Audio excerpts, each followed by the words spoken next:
I do a series with San Francisco Zen Center, and it's sort of through my nonprofit, which is called Lit Camp, which I started about 10 years ago to support writers. We also have a co-working space for writers, and the Zen Center connection is that they own the building we're in. So so they're our landlords. We're across the street from them. And I practice there as well. And so actually it was someone from there approached me and said, what if we did these sort of combination Zen literary events, call them Zen Lit, and we get writers who are also Buddhist practitioners and they come and talk. So, I mean, in the past, we've had Jane Hirschfield and Naomi Shihab Nye, and this one on Sunday was Peter Coyote, which I think sometimes people don't realize how much of a writer he is. I mean, he's published 2 memoirs, a book of poetry, and 2 nonfiction books about Zen. The one you mentioned, Zen in the Vernacular, is the most recent. So, yeah, we did like an hour-long conversation where we talked through his memoirs and the poetry, and also sort of what prompted him to write this new book, the Zen in the Vernacular book. Wow. Yeah, so it was fun. Yeah, it was really fun. Yeah. How exciting. And also too, I mean, just the way that it shook out where you have your writing space, your workspace through Lit Camp that's based already within a relationship to San Francisco Zen Center. And then there's this kind of budding relationship of bringing Zen mindfulness and Zen, the Zen approach to living and writing merging together in one thing. And then having some of these really important figures within the Zen world come and speak. It's amazing. And then too, yeah, I've read Peter Coyote's Tongue of Crow. I think that's one of the collections Mhm. of poetry, and I have read some of his biography that's available maybe on Wikipedia, and an amazingly creative life that he's had. And Mhm. so I'm glad that he has all this work behind him, all these texts behind him that he can bring and share and work with. And I know that you've written a memoir, The Russian Word for Snow, and I read the synopsis for that. It's a very moving and powerful story. And I was wondering if as you were hearing some of the elements that Peter Coyote was bringing from maybe some of his approach to work and to writing, and how your own writing kind of is reflected, like that your approach to writing is reflected within this Zen approach to life. Well, for me, I mean, I've been a writer much longer than I've practiced Zen, much longer. And so the memoir, when I wrote that, I did not have a connection to Zen at all. Um, but it was interesting because Peter and I talked quite a bit about how you find the structure for a memoir, which is really tricky because writing memoir, it's sort of an artificial construct. I mean, your life does not unfold like a narrative, like a story, and you need to shape it into a story. And so that's where trying to find a framework or a structure for um, a memoir is really hard. And so we did talk a bit about this because especially with his book, The Rain Man's Third Cure, he uses lyrics from a Dylan song to help him structure his memoir, which I thought was really inventive. Um, Only more recently have I been writing as, I guess, a Zen person. And I did find that several years ago, when I started to practice meditation very consistently, it changed my approach to writing. So much so that I now teach a class called Writing and Mindfulness, which is about this, about how using mindfulness and meditation can make you a better writer. But for me, I found that for one thing, I mean, as writers, it's our job to render the world on the page, right? I mean, that's our job. But I don't know how we can do that if we're not really paying attention to the world, which, most of the time we are not. For many years, I would write the time of day, dawn, as silvery. And then I got up early and I went, oh my God, it's not silvery, it's pink. I was not paying attention to that. So that's one aspect of how it alters your writing. I think also, and there's science behind it, the way that consistent meditation changes your brain. And one of those ways it changes your brain is increasing your ability to focus, which when you write, that is essential to have that ability to focus.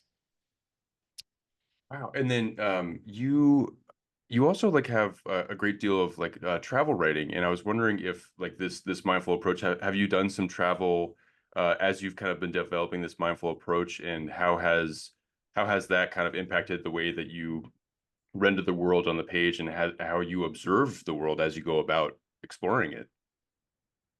Yeah, it's definitely different after practicing. Now, I have to admit that I have not done travel writing for a while. So again, like the memoir, I was not practicing when I was a travel writer. Now I wish I had been because I think I would have done a much better job. But at the time, I did not. And I've noticed lately, much of my travel uh, centers around retreats and going to a retreat and places like Tassajara. And there's a monastery down in Big Sur that I go to sometimes uh, as a retreat. And I've seen that just the nature of my travel has changed quite a bit since I've practiced. Yeah, oh, that's wonderful. Yeah, and so I think, is it right that maybe like around 2018 or something like that, that's when you started to implement some mindfulness into your life. At what point, because I remember we had spoken earlier about how you kind of feel like a baby Buddhist. And I like that phrasing a lot. And at what point did you start taking those baby steps? Like when did you start kind of becoming a little bit more than just uh, a mindfulness approach that you kind of see now with Headspace or something like that, where you've kind of integrated more of a Buddhism to it? Yeah, so that's a good question. Because I came to mindfulness, and I think you come to mindfulness and even Buddhism um, at a time when you're having difficulties in your life. Often, I rarely hear anybody say, "Oh, yeah, my life was going along swimmingly, and I decided to study Buddhism." So I did have that point in my life, and I did start by meditating. And actually, I did start with Headspace, kind of got me into it. And then I thought, I think I would like to do this with other people, do it in community. And so living in San Francisco, this is not a hard thing to do. And so I did some research and I went to different sitting groups. And each one was kind of a different flavor of Buddhism. I went to Spirit Rock and sort of got a sense of the Vipassana end of things. But as I began to meditate more often and really develop my own practice, I realized that I didn't really want people talking during my meditation. And a lot of times I noticed with Vipassana meditation, the whoever's leading it will from time to time dip in and guide you through. And I did a little research and I realized, oh, Zen is really quiet. So it still took me about 3 months to turn up at Zen Center. I think I legitimately thought I'd be sitting there and they'd come around and hit me with those sticks, which they don't do anymore. And it can be a little, forbidding because it's so formal. And you see all the people in the robes and with the shaved heads, and you're like, okay, I'm worried I'm going to do something wrong. And you will do something wrong, and no one is going to throw you out, which was a revelation. So I started to go to San Francisco Zen Center, and then I met my teacher there because I was volunteering in the bookstore one day a week. And she ran the bookstore, and she was a very outgoing, personable person. And I would start coming to Dharma talks and found that they really resonated with me, and then start taking classes. And then finally I went to her and I said, I would like to study the precepts and do lay ordination, or jukai as they call it. So we began that process. And she gave me things to read. We would meet and talk. And you sew a rakusu, which kind of looks like a bib. And it starts out as one big piece of fabric, and then they cut it up into a whole bunch of little pieces. And now you sew it by hand back together. I loved that part. I loved going to sewing class. It was so tranquil and lovely to be in this room with everybody hand sewing, and you sort of say a little chant to yourself. I was kind of sorry when I finished and I was done with that. But yeah, you're right. In 2019 is when I did my Jukai ceremony. Was lovely. I think it's always a really happy ceremony. Everybody is happy for you. You bring your friends and family. I do remember my son, the one that I adopted in that book, who at the time was in his late 20s. And he said to me, okay, they're not going to shave your head, right? I went, no, I'm not becoming a priest. This is lay ordination. But he still said the night before he had a dream that he was there and someone came out with a razor and he tackled them so they couldn't shave my head. So and I always remember that. He's looking out for you in his So yeah, dreams. Yeah. yeah, he is. But yeah, so I think I'm very new to Buddhism in many ways. Still, I mean, I think we're always finding our way, but still for sure finding my way. And I noticed talking to Peter this weekend, he began practicing there in 1975 and has been pretty consistent since. So his depth of understanding is so much different than mine.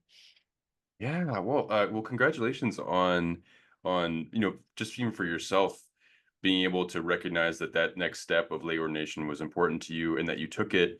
And I mean, since then, since the Jukai, you have more or less started to find ways to integrate your creative life before Zen and Zen into something really wonderful, and it's been benefiting, it sounds like, the community at large. And I'm so glad that's something that has been very meaningful for you.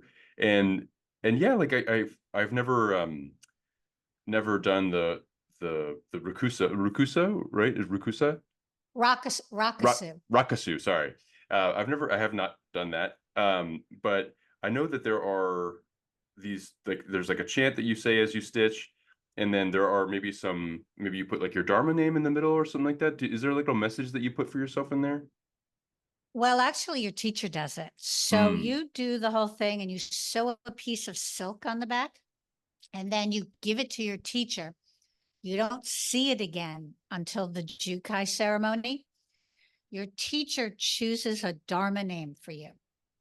And she or my teacher actually had an artist resident at Zen Center um, put my Dharma name on the back with both in English and in Japanese. And then she also put like a little poem on the back. And you don't know your Dharma name until your ceremony. So it's really interesting. So Josan, which is the name she gave to me, means ascend the mountain. And I was so blown away because it so summed up my personality and how I approach things, and that I often am doing things where it feels like I'm ascending a mountain. I'm going to take on this thing. So I was amazed how insightful she was. with that. So that's always on the back to remind you that, of the name and who you are. And then the second half of the name, mine is Sagan, and it means inconceivable vow. And that's sort of like what you aspire to, this inconceivable vow that you are taking to live by the precepts. So, yeah, so Wow. that's what's on the back. Yeah, that's beautiful. Oh, wow. That's and has receiving a Dharma name, Josan, has that been something that has been has that changed your sense of identity or yourself as you've like even outside of a San Francisco Zen Center context or even like a Zen context? I mean, have you felt like an identity shift in your everyday life that is uh not a part of, not directly tied to this community that gave it to you? That's a good question. I do think that there's something very satisfying in getting the name and feeling that it's accurate because you feel really seen in a way. I think that you don't get to feel seen in many ways. I think the idea that, of having done Jukai is always present someplace in the back of your mind. And really what's there is what it means, which is you've taken a vow to live by the Buddhist precepts.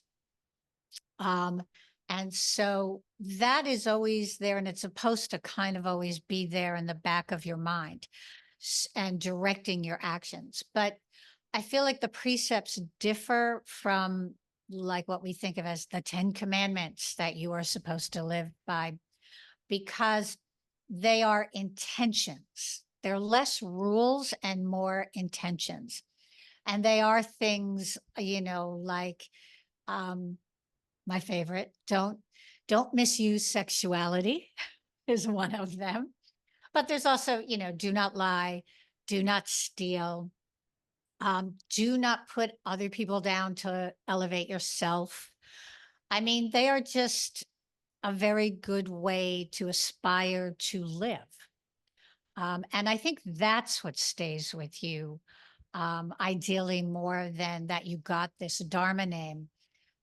It is that you have taken a vow, you have promised to try and live by this code of ethics.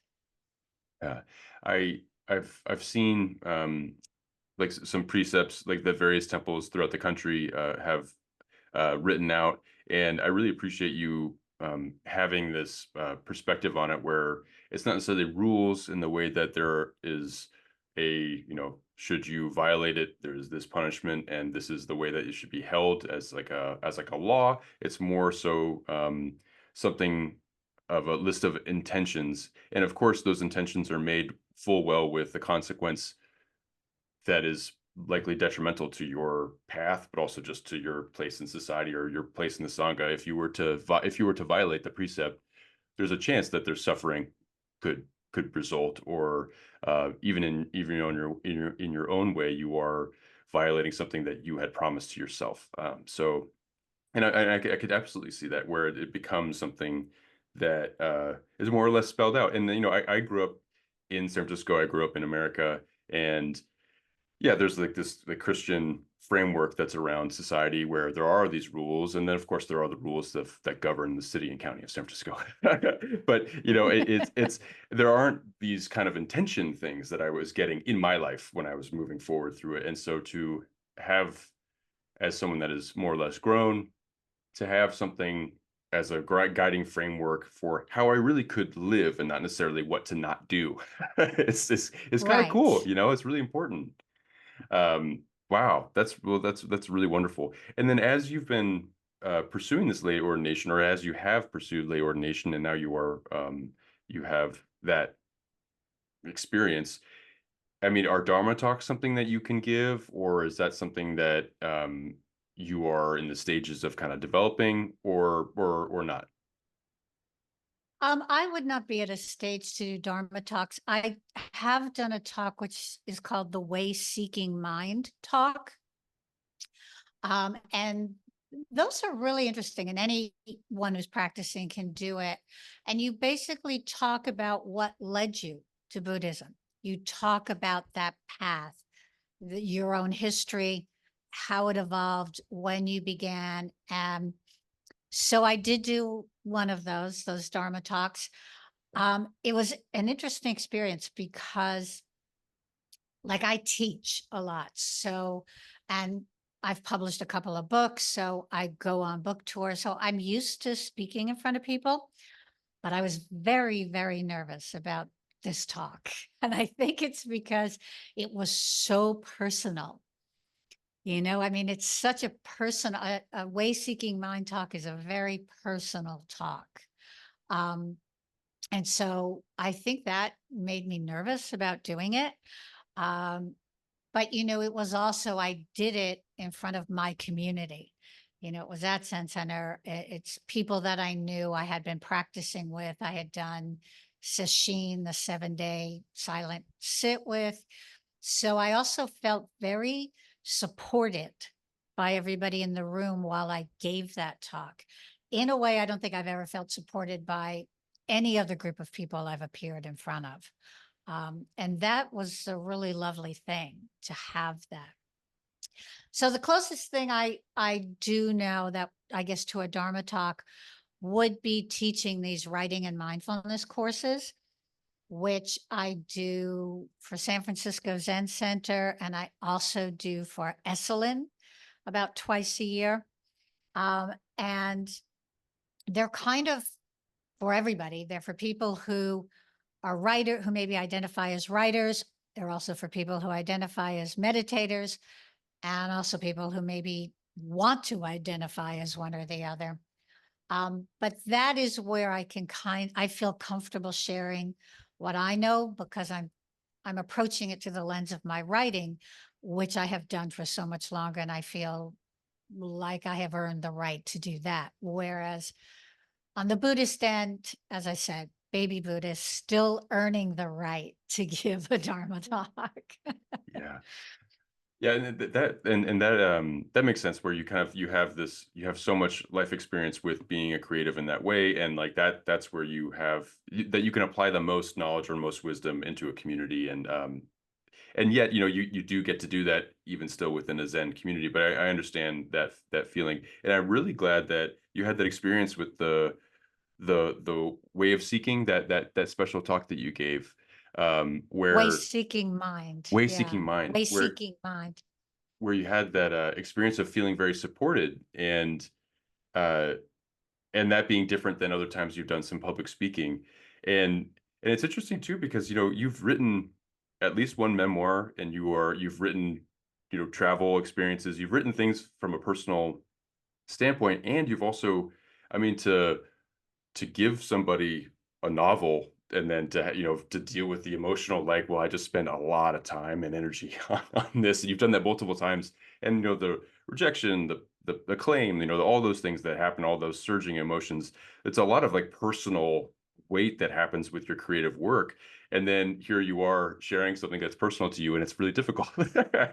and and and yet you felt very supported, and I'm just so glad that you had that experience, and it is a unique experience. I had a more of a creative life before now, and I still have a creative element to my life, but I would it was a lot of like stage work and things like that, and you'd be on stage, and you don't know who is gonna like what you do, or you don't know how it's gonna land or whatever it is, and so it takes a lot of belief in the self to do that, but to have it resonate and to have it being supported, like even if you were to slip or whatever it is, it just feels like you're held. And I wanted to get into how your experience, like at the San Francisco Zen Center, and your experiences leading those writing and mindfulness sessions at the Zen Center and Green Gulch, and your experiences at Tassajara. Like how have all those impacted your life, and what do you get out of each of those venues? If you do anything that's distinct. Well, I think after you do Jukai and you've been practicing for a while, you begin to think about some of the things you always say, like, beings are numberless. I vow to save them. And so you begin to think, okay, now if I'm going down this path, how can I be of service? How can I take my practice off the cushion and into the world? And I actually did a year-long workshop through Upaya Zen Center in Santa Fe on socially engaged Buddhism, which was amazing. It was an incredible workshop. And during this, you're supposed to think about, well, how can I be of service? What can I be doing? And I found that really difficult to think about, okay, what skills do I have? What can I bring to the table here? And at some point, I realized that I could be of service to my own literary community, to the literary community of the Bay Area. And that was a lot of the impetus behind Page Street, the co-working space that Zen Center helped me set up, because I really wanted to create a place where, yes, it was co-working for writers, but it was also where they would have community, because writing is pretty isolating. And also, I had learned, like, it's so much easier to meditate in the Zendo than it is by yourself, like on the cushion in your bedroom. And I thought, I bet this would translate for writing. So the idea behind Page Street would be, we were lucky because the building had been a cafe. So we were going to leave it as a cafe, and it would be like coming to your favorite cafe, except none of the things you don't like about writing in a cafe, like it's quiet and the door is locked and only our members are there. So you could leave your computer on the table and go use the restroom. And you don't have to buy anything. There's a kitchen. You can go help yourself to whatever you want. And I said, and we'll have lunch together all the time, and we'll do various things throughout the year. And that was sort of, the dream of it was to give writers that same feeling of all being in a room with the same intention, doing the same thing, and silently supporting ourselves the way that the other people you're meditating with in the Zendo are silently supporting you by their presence and the fact they're doing the same thing. So that was sort of the idea behind it. I was very lucky because it was sort of just post-COVID when I had the idea. And so I didn't know if people would actually want to come. And because I had a wonderful connection with Zen Center and the space was empty, they didn't make me sign a lease up front, and they gave me way below market rent, and just so we could see if it could take off. And it completely took off. It was kind of amazing. In fact, before we actually opened the doors, we had enough members to cover our costs, which was incredible. And so that space has been running a little over 2.5 years. And about a year ago, we opened a second space in Berkeley, for writers. But for me, it was my way to save all beings, save the beings that I know, work within my own community, because there was no really better community for me to serve. I had a good sense of what this community needed and wanted, so that it allowed me. And I think sometimes we get caught up like, I must serve, so means I must go work in hospice or, be on the street with the unhoused. But sometimes it can just be, who is my community? I could probably do the most good within my own community. So I think that is what I've taken away from practice and put into the world much more. Yeah, wow. That is well, I'm so glad that, there's this, obviously when you have a business venture in the beginnings, there's this kind of risk equation that happens, and SFCC more or less supported that in the way that it could, and then it took off and it blossomed, and it's something that's been going for years. And I'm just so glad that's such a wonderful approach of just kind of like, well, I'm going to create a space where I can save all beings in the way that I can save all beings, which is to make sure that the outlet that they feel drawn to express themselves in can happen in community, and in a Mhm. space that, there isn't a barista that's just kind of like eyeing you, making sure that you're not, buying enough coffee to make it, to cover that table or whatever it is. And yeah, so I think that that's a really wonderful thing. So I'm so glad that Page Street is there, it's doing what it's doing, and that you're happy with it. And you do quite a bit of creating these spaces for creative people, because I know also you do Creative Caffeine Daily, which is also a really cool online resource, right? It gives you prompts to begin writing. And how did that kind of develop? So I started it in 2009 manually. Um, I had a lot of writing students and they wanted to prompts and to keep going. And I said, okay, here's what I'll do. I will set it up so that like every night you get an email from me and you'll open up your email in the morning and you'll see the prompt. And then you will write to the prompt and then they would like send me their work.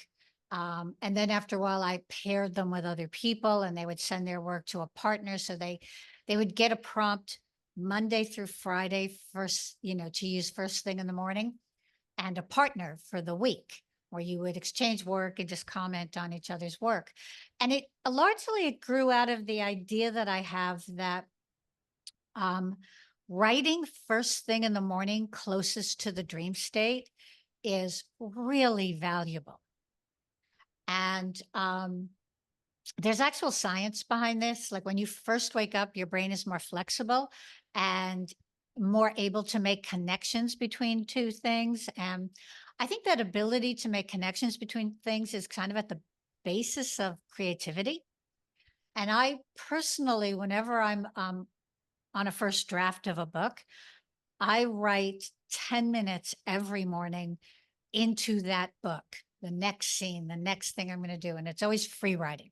It's very Natalie Goldberg. And of course, as we know, that all came, writing down the bones and all that came out of her Zen practice. Um, so it was a way for me to give my students an opportunity to write first thing in the morning. Um, so I did it for quite a while manually, but then a lot of people joined and it was a lot of work. So eventually I let it go. But people would from time to time say, when are you going to start that again? And then time moved on and somebody said, that could just be an app. That is like what you were doing manually could just be an app. And I thought, oh, yeah, you're right. And so I worked with these wonderful developers in Buenos Aires, and we came up with an online version of this. And we launched in March of 2020, which we hadn't really planned, but was kind of perfect because everybody was suddenly in lockdown, and this was like a great thing to be doing. And it's the same basic premise. People will find a prompt in their inbox and they click on it and it takes them to the site and they can write right on the site. There's a timer there for 10 minutes. They automatically get a partner every week and you just press a button and you can send it to your partner. Uh, you find out when your partner sends you work. You can make your comments right in the app. And then at the end of the week, you're asked to post your favorite of your own pieces on our blog. And then I go through and read them all. So I think, you know, many people say it's sort of been a lifeline for them and it keeps them writing to be part of this. Yeah. Wow. How cool. That's really cool. I'm glad that, I mean, amazing that you had this manual version of it earlier on. And then uh, right in time, you had the fully uh, app app driven uh, iteration of this. And yeah, and I do think that like anyone that's getting into a creative lifestyle or implementing some creativity into their life, making it as easy as possible to start doing it is huge. And so if you get in your email, all it's a matter of just clicking two or three times, and then you're in, and the timer's going, and then then you have your accountability buddy already set up, and then, you know, you're that person for somebody else. It's just like, that's a really uh, uh, great idea and really well thought through. And I just had two more questions. One is about like what you were saying about waking up and having being in that dream space, like coming out of that dream space and that being a creative space for you. I know some people wake up early and they do zazen at that time, or that they take mindfulness time for themselves in whatever way they like to do that. I wanted to know, what is the morning for you, and does Zen in a formal sense, like a sitting sense, does that show up for you um, in the morning, just like how writing does? Is there a balance between the two activities? Are they blended? And then also to how in general you encourage someone to mindfully approach their writing in general? All right. You know, the first part of that reminds me of, Ruth Ozeki, who is also a Zen priest and a novelist, wonderful writer. She did an interview for the online publication Lit Hub, and it's called The Writer You Are Is Enough. And in it, she talks about her routine, and she talks about how important writing first thing in the morning is for her. She calls it a liminal space. And it's when her like internal judge is asleep. So she says she gets up, brews a pot of coffee, goes down, and immediately starts writing. And she says in this piece, this is, and when she's done writing, then she sits zazen. And she says, this is not traditional. You would sit zazen first, but when she's working on a new project, that morning time is too precious and she won't give it up. And I feel exactly the same way. Mhm. So I will get up, I will make tea, I will sit down at the computer and write.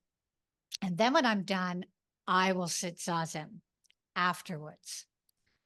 Um, for me, that works. It's if I tried to sit first, my brain would be buzzing with what I want to get on the page. This way I get it out, I get it on the page, and then I can sit.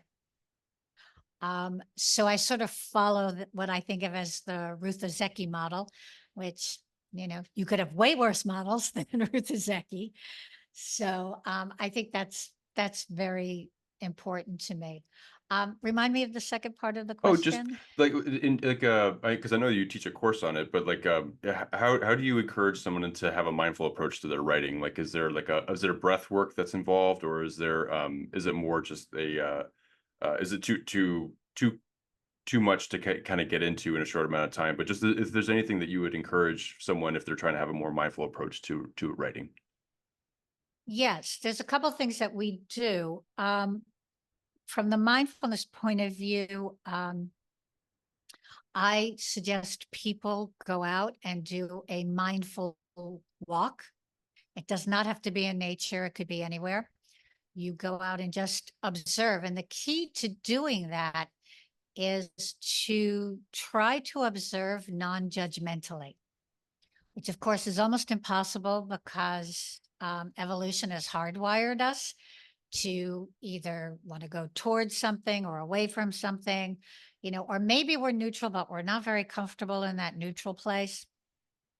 So to just go out and think of all your senses as a sponge and absorb what's out there. And I typically send my students out to do the first 5 minutes with their eyes closed. So obviously I don't have them walking, they're sitting. But we're so overly dependent on sight, and that translates to writing. So often my students' work feels like the characters are just eyeballs and brains moving through the world, and they don't have other senses. So to go out and do that kind of thing will help you open up your senses and begin to notice things like the actual color of the dawn sky. And another trick to doing that is to challenge yourself to write a haiku. So let's say you're going out to walk the dog in the morning or whatever. Write a haiku. Haiku is the most Zen form of writing. because it doesn't use metaphor or analogy or any of that kind of thing. Things are only what they are, and meaning is made by the juxtaposition of things. And Billy Collins, the poet, says he will work on a haiku every morning as he walks his dog. And the thing about a haiku is it forces you to pay attention to the world around you. So that's one of the biggest things I do with my students. The other piece I work on with them is reestablishing the mind-body connection, because that's the other thing that I see in people's writing. The body is not in it. So if you think about, if you read, she picked up the teacup versus she felt the warmth of the teacup through her fingers. You can see how that second one brings you so much closer to the character and involves the reader much more. So we do body scans and different exercises in order to re-engage with our bodies and to write more from the body, including putting emotions there. So that's kind of like the quick Cliff Notes version of what I teach. Yeah, yeah. I mean, of course, there's layers upon layers to get into and dive deeper into, but that's a really wonderful. Thank you for offering that, because that's also really just really inspiring, because like these all are things that, if you're walking, I don't have a dog, but I can walk a dog in my life. I can that the dog can be the dishes or something. I don't know, but but like making the Mhm. haiku an element of that, and just kind of working on it like a puzzle instead of thinking about something else that could be distracting in my morning. Well, this has been so wonderful, and I just had one last thing. If there's anything that you would like to promote or get some more eyes on and ears on and things like that, just to get more word out about a cause or a foundation that you'd want people to know about. And then in the meantime, while you think about that, I just wanted to mention that you have you're the author of several books: Mary, Mrs. A. Lincoln, Master Plan for Rescue, and The Russian Word for Snow, as well as your work with Writing and Mindfulness, Cultivating a Daily Practice, that you do with San Francisco Zen Center, and as well as that Creative Caffeine Daily, and the lit. Oh wait, I'll just put it somewhere else. The Lit Page camp, Street Lit lit, Camp. lit, Yeah, lit camp. Lit Camp. Sorry Yeah, about that.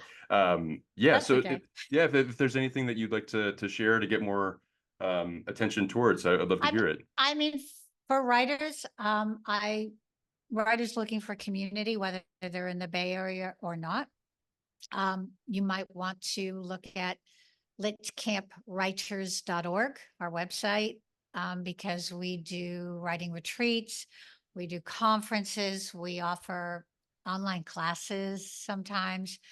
When I find people I think are really great, there's information on Page Street there too. And I think that's for writers who are looking for community. And when I say writers, I want to be clear, because sometimes people are like, oh, I'm not really a writer.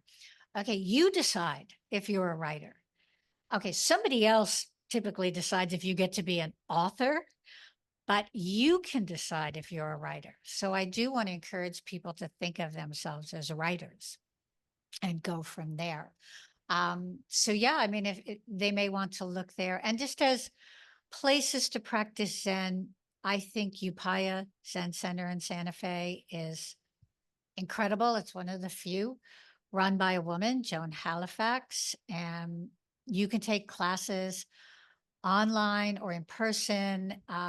Natalie Goldberg teaches there quite often. She does a haiku weekend. It's pretty great. And of course, San Francisco Zen Center, kind of my home temple. Mm. They're wonderful, wonderful organizations. Great. Janice, thank you so much for speaking with me today. I really appreciate you taking Thank the you. time to speak and to offer so much from your baby Buddhist perspective, and what you've learned so far. And it's just all been very encouraging, and also to bringing your wisdom from being an author, and from this creative approach to writing, and bringing mindfulness into it. It's been really inspiring, and I'm just so eager to take a look at everything. I didn't know that Lit Camp was so close to the SFZC, so I'm gonna have to check that out, and wish you very well. Thank you so much again for joining me today. Thank you for having me. It's a pleasure.